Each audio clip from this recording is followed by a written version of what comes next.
Hello everyone, welcome back to my channel. So this is the second video of our vegetable gardening series.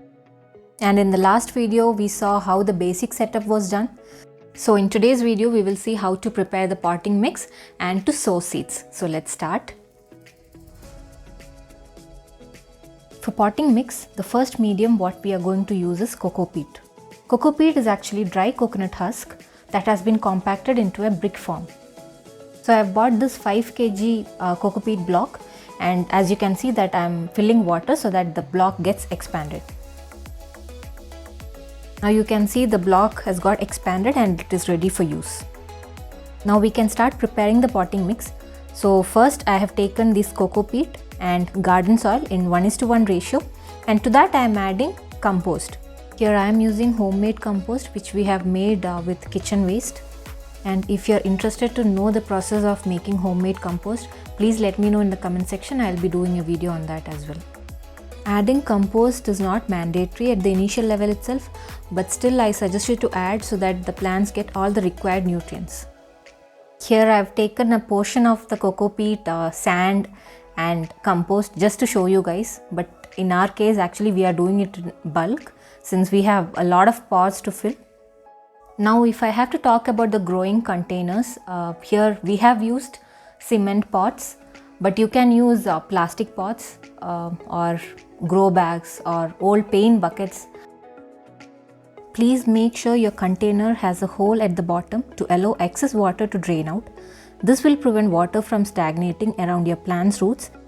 Plants in pots without drainage holes are prone to becoming overwatered, which can lead to root rot, and eventually the plant might die off. The drainage hole should be as obstruction free as possible to allow excess water to drain out when the pot is overwatered. You can use a handful of pebbles or place broken pot or tiles pieces around the drain hole to make sure soil doesn't clog. In case you choose to have plastic pots, please don't select black pots because it might absorb heat when they are sitting in the sun. And select pots which are 10 inches in size. Also, please make sure not to keep the containers directly on the floor. You can use stand, or you can keep the containers over wedges or bricks. Actually, you should leave a clear gap between them and the roof for proper drainage and passage of air. See how our little champ is helping us. Now we will see how to start sowing seeds. Here I have used seedling tray. You don't have to use seedling tray as such. You can use our normal food container boxes, or that small raita dabbas are there, right? You can use that also.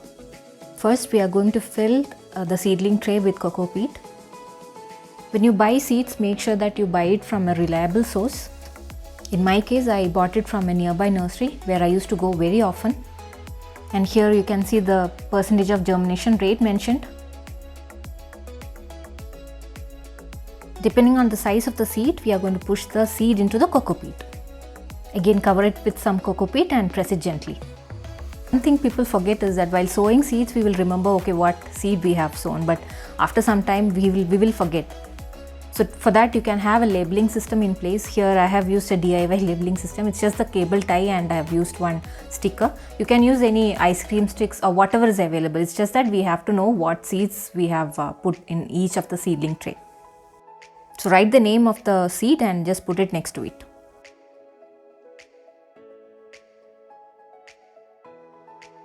Now once all the seeds are sown, take a bottle, put some holes on the cap, fill water and water thoroughly.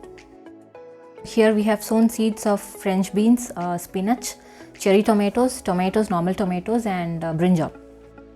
This has to be watered regularly, maybe almost every day. It should not be in direct sunlight. Please make sure that you put it in a shady area. I have placed it in my balcony. It will take a couple of days for the seeds to germinate. So in the next video, I'll be showing you how we transfer these germinated seeds to larger pots and other details. Apart from this, we have also sown few seeds directly in the pots. Hope my videos are inspiring you to start your own vegetable garden at home. It's not difficult, guys, trust me. and the happiness you get seeing the seeds germinate and the plants growing and the harvesting part, it's completely magical. I don't know how to explain. So let's do it together, and don't forget to hit the like button and support me by subscribing to this channel. See you soon with another video. Until then, bye.